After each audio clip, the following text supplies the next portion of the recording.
Ladies and gentlemen,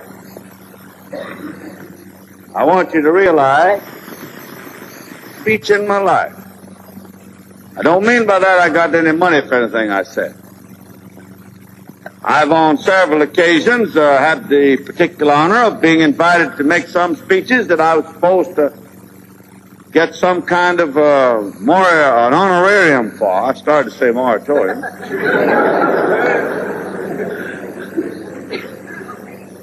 And at the conclusion of each one of those speeches, one time over in Cleveland I was to get $250, and one time in New York I was used to get $500 or $600, $700. But my conscience wouldn't allow me on either of these occasions to take the money. Now, however, I've never made a free speech. I never made a speech unless it was before a court or before a crowd where I was trying to get votes, or before an audience where I was trying to get converts. And I am probably addressing, for the benefit of the work I am pursuing, the most important and probably the farthest-reaching organization that I've ever had the pleasure of speaking to, because you are the people that have the contact with the American people. So I'm not leaving my beaten path. I'm going to take the time to explain to you, as best as my limited ability will permit me, what I'm undertaking to accomplish in the United States Senate. Of course, I've had a double purpose. First thing I've had to do is fight for the right to stay there, and I managed to make pretty good.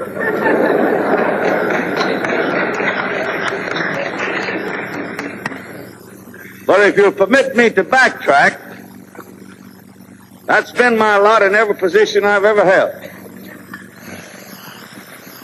And when I wiggled through that, I managed to become governor in 1928. And they impeached me in 1929.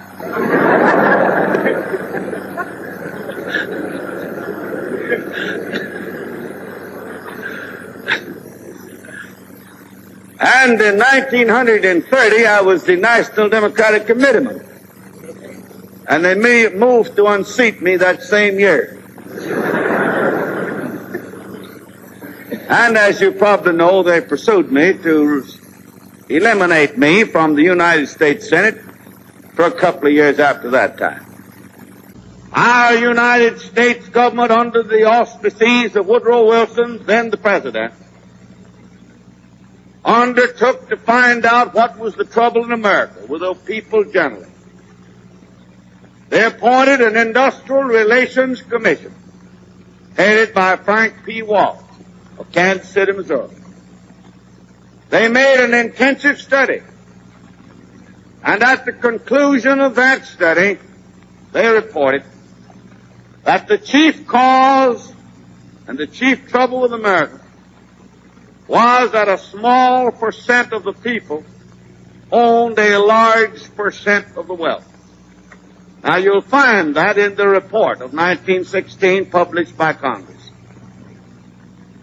In other words, Woodrow Wilson's administration in 1916 said, too few have too much, too many have too little. They gave a table. They said that 2% of the people own 60% of the wealth. They said there's a middle class of 33% that owns 35% of the wealth. They said that 65% of the people own less than 5% of the wealth. That 2 million people own more than 110 million people. That was the finding of our industrial conference, serving under the appointment of Congress and Woodrow Wilson, the president. And it's this. I propose a limitation on the size of fortune, both ways. I propose a limitation on how big a fortune can get, and a limitation on how little a fortune can get. I propose that a third the average is the smallest. 1/3 the average is the smallest. I propose that none should be over a few millions of dollars. A capital levy tax to be levied. The first 1 million not to be taxed except as it is now taxed. The second million to be taxed 1%. The third million 2%. The fourth million 4%. The fifth million 8%. The sixth million 16%. The seventh million 32%. The eighth million 64%. The ninth million 100%. To me, that no man with that tax levied against him every year can possess a fortune of more than from $3 to $4 or $5 million to any one man. Now what's that going to mean? That's going to mean that within 2 or 3 years' time, the United States finds the treasury of the United States in possession of $165 billion of the wealth of this country. $165 billion at the minimum. Then, we start from the bottom. That the 25 or more million American families shall have a homestead. Louisiana has a homestead. Florida has a homestead. Texas has a homestead. That every citizen in the United States shall have a homestead. Up to $5,000. 1/3 the average wealth per family. Not like Mr. Brisbane said, when a man has to misstate the facts, he's probably run out of argument. My friend off of Brisbane don't state the facts any longer. He argued with me a while, but he couldn't meet the facts. Now he has to misstate the facts. Just 20 to 1 for the truth. In other words, 19/20 of what Mr. Brisbane says is a lie, and 1/20 is the truth. That's all. We're not going to destroy the Gulf Refining Company. We're not going to destroy the Standard Oil Company.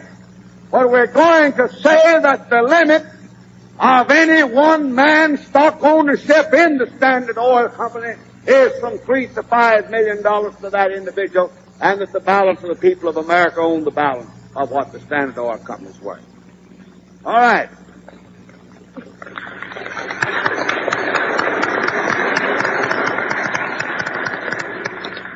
Then what are we going to do?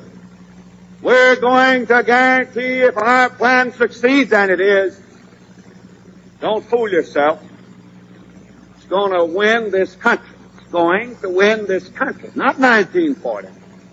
It won in 1932, but we didn't get it, but we're going to win again. 36. We're going to say then that every family in this country is entitled to the Florida and the Texas and the Louisiana homestead right, up to $5,000 or 1/3 the average. A home and the comforts of a home, including an automobile and a radio, the things it takes in that house to live on. 16. Now, if you have planted upon that table the food and the clothing and the products that it takes for 125 million people to live on, any man with a thimble full of sense ought to know that if you take 85% off of that table and give it to one man, that you're bound to have 2/3 of the people starving because they haven't got enough. How many men ever went to a barbecue and would let one man take off the table what's intended for 9/10 of the people to eat? The only way you'll ever be able to feed the balance of the people is to make that man come back and bring back some of that grub he ain't got no business.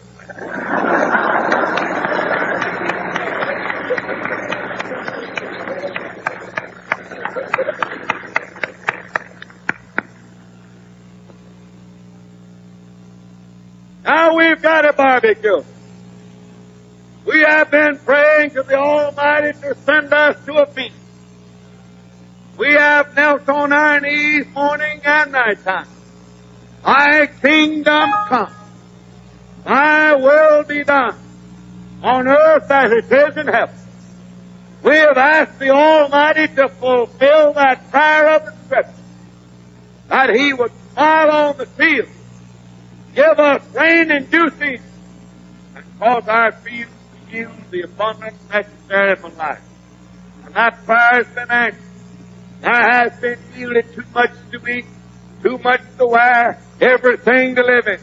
The Lord has answered the prayer. He has called the barbecue. Come to my feast. He said to 125 million American people. But most, and Rockefeller, and Dillon, and Baruch have walked up and took 85% of the victuals off the table.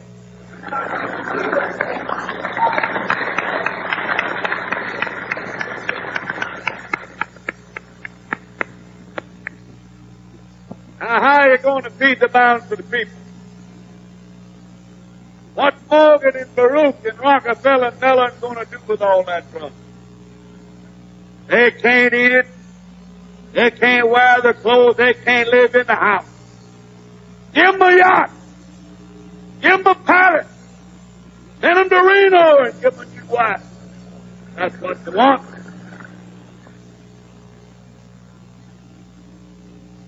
But when they've got everything on the God's living earth that they can eat, they can wear, they can live in, and all that their children can live in and wear and eat, and all their children can use, then we got to call Mr. Morgan and Mr. Mellon and Mr. Rockefeller back and say, come back here. Well, that stuff back on this table here that you took away from him. You don't need. Leave something else for the American people to consume. And that's the problem. Now, my friends, I have in a rather belabored effort told you about everything I stand for, about everything I advocate in Congress. I can't anticipate all your questions. I won't undertake to do so. I would have loved in my early days to have had the opportunity. They done quit depending on the newspapers. They don't know whether they're coming or going. They don't know what to say. One day they say one thing, another day they say the thing. But you have the nucleus, the composite group of people here, have the touch of the majority of the people of the United States. I'd like to have you, not supporting me. Maybe I can get along without it somehow or another. I'd like to have you study seriously, whether or not the American country is going to survive without recalling into being what the Lord said had to be done.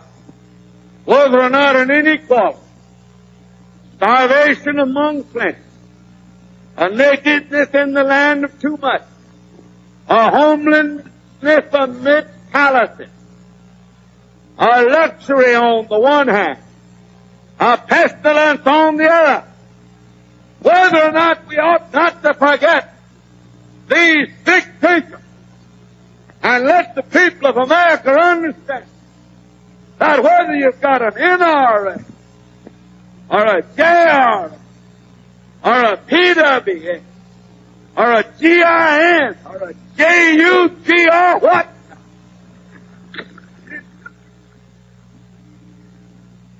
That nothing can survive, that nothing can advance against this abundance, against this plenty, against this purpose, except that we say to America, 125 million, none shall be too big, none shall be too poor, none shall work too much, none shall be idle. No luxurious mansions empty, none walking the streets, none in poverty, none in pestilence, none in want, but in the land blessed by the smile of the Creator, with everything to be consumed, to be eaten, to be worn, that America will become a land sharing the fruits of the land, not for the favored few, not to satisfy greed, but that all may live in a land in which the Lord has provided an abundance sufficient for the luxury and convenience of the people in general. I pray.